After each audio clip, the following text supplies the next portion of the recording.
Let's go on to story number three. Story number three, John Fakler, we're going to go to you. This is a piece that is coming out of the Miami New Times. It was originally reported by Bloomberg. New Times picked it up. So I want to go with more of a local angle. I'm going to read you the headline for a couple graphs, and I want you to comment.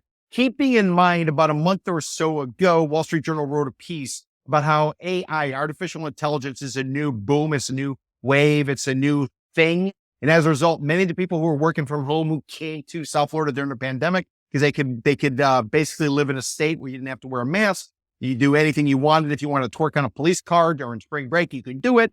And so as all these people came here and they were working from home, but they were working for Silicon Valley based companies, whether they were in California or maybe they were working for companies out of New York. Now what the Wall Street Journal is reporting is a lot of people are getting called back to Silicon Valley because AI is blowing up. So that's the background, Mr. Fakler. So I want you to sort of give your input on this. Again, Miami New Times headline report: Apple chooses Coral Gables for a new Florida office. Here's a subhead. As a national market for office space flounders, Miami-Dade is holding its own for now, lining up marquee tech tenants like Apple and Microsoft. And here we go, Mr. Fakler, first couple graphs, and I want you to comment. Apple Incorporated plans to open a roughly 45,000 square foot office space in Coral Gables Tower, following in the footsteps of other tech giants that are setting up shop in the Miami area, Bloomberg reports. The smartphone maker is poised to move into the Plaza at Coral Gables, a newly constructed mixed-use complex in the city beautiful. Apple reportedly has a lease for the upper floors in the Plaza's North Tower, one of two towers with expansive office space in the complex. Biz now reported that the deal is one of the largest Miami area commercial leases in 2024. Mr. Fakler, why don't you give us your perspective about Apple coming, the timing of them coming? Why did they go to Coral Gables, which, if anybody doesn't know, is a suburb of Miami? It's a little bit highbrow. It does have closer proximity in terms of travel time to Miami International Airport. But what's your take, Mr. Fakler? Well, one thing about the move to Gables, of course, as we know, is pretty highbrow, expensive rents. However, it's cheaper by a long shot than being on Brickell. Now, Brickell was the area where a lot of the tech bros went and set up shop. You had the collapse of FTX, which was the crypto crypto currency bros. exchange. Yes, where yes. Sam Bankman-Fried, the founder, was just sentenced to 25 years for fraud and a variety of other things. And by the way, the name of the arena where the Miami Heat plays was called the FTX arena. So anyways, go ahead, Mr. Fakler. Yeah, so this tech investment, which really started, during the pandemic, a little bit post-pandemic, was led by Bezos, Ken Griffin, Peter Thiel. So it looked really good on the surface. So they were going to be able to attract a lot of tech workers here, which never really materialized.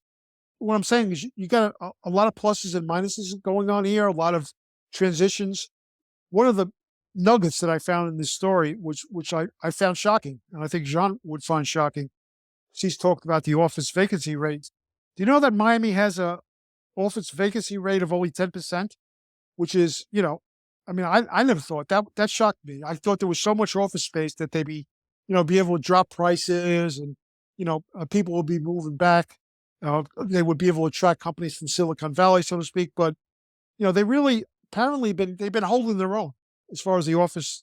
But Mr. Fakler, I'm more interested in Apple. What does it mean for Apple to come here? Is that a big deal? Is it not a big deal? And they use the opportunity from the fact that office space is struggling around the country to go in to maybe negotiate a sweetheart deal. Well, that's what I was saying. I said that because Coral Gables is cheaper than Brickell, why not go to the Gables and set up shop in a nice place? I think it's the top 3 floors of one of the office buildings there. And by the way, Gables is not cheap as far as commercial goes. It's about 30% more than the average. So, but it's still cheaper than Brickell. So maybe they're, like you said, they're trying to make a deal. Jean or Katherine, Apple stock is getting hammered because it doesn't have an AI play. Wall Street Journal reported a month ago or so that all these Silicon Valley companies, whether it be Microsoft or Google or anybody else, they actually brought the founders of Google back out of retirement, trying to get their AI game together. What do you guys make of the fact that Apple's taking this space when everybody's going back to Silicon Valley? Does Apple know something we don't, or are they simply behind the curve? Well, Peter, 45,000 square feet is nothing. I mean, it's like, it's a little dinky drop in the bucket for a company like Apple. that has millions and millions of square feet of office $96 space. billion in annual Yeah. net income for Apple, according to the story. Okay, So this is a little point rinky-dink, taken. a little rinky-dink office. I mean, seriously, in the great big scheme of things, I mean, Apple's a big name, and yeah, it's a big deal to have them here. But honestly, I mean, this is really a tiny office. The other thing I was going to say about Coral Gables is it's closer to the University of Miami, and my thinking was, well, initially it was, why would they go to Coral Gables? Well, you know, they would be close to the University of Miami, where they might be able to tap into some tech talent from the students and the university there. So, you know, that was kind of my thought with that. And of course, if they're like more higher paid executives, you know, the Gables is definitely the place to be. What were you going to say, Peter? Well, what I was going to ask is, if this is a spec, this is nothing. $96 billion in net income, I think is what the number was. Why the hell are we making such a big deal down here about Apple coming then? Well, because the politicians love it, and the Chamber of Commerce loves it. But I didn't see any of them. I didn't see the Beacon Council. I didn't see Enterprise Florida. I didn't see anybody talking about how they got Apple here. Yeah, but it's rah, like Apple's here. We're kicking Silicon Valley, but you know, it's like, I think there's a lot of media hype. There's a lot of sort of, you know, a lot of sort of that kind of buzzy hype going on. And on that point, they also mentioned that they're opening a very large retail center in World City Center, which I think the square footage was bigger than the office building. I'm not sure. I have to check. So they're, you know, they're working it right now. They're working the, you know, the PR. Katherine, give us your take. I want a critical eye. What say you? I agree with you guys. I think it was overplayed in the media. I mean, I'm a reporter, so I get it. But people love to read about Apple. You know what I mean? They do. And also, I will say, I don't actually think, because I had heard about this late last year, I don't think that this was signed this year. I don't know that for sure, but I'm pretty nice. You know, I just feel like it's kind of a little bit late. I wasn't able to confirm it, but you know, I think it's overplayed. Interesting. And to give people context, we had a conversation before the podcast began.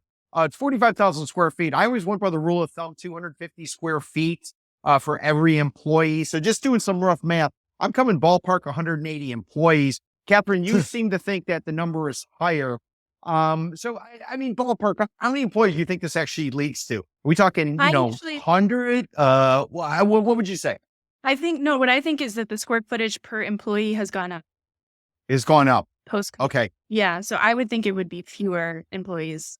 It'd be fewer employees, but we should be looking at least 100 employees or so. I would think so. Yeah. I mean, I don't know for sure, but yeah. I will say too, with the Gables, you're a little bit more centrally located. So you can have your executives in Gables Estates, but you can also have people maybe in like West Miami, City of Miami, others living in other municipalities.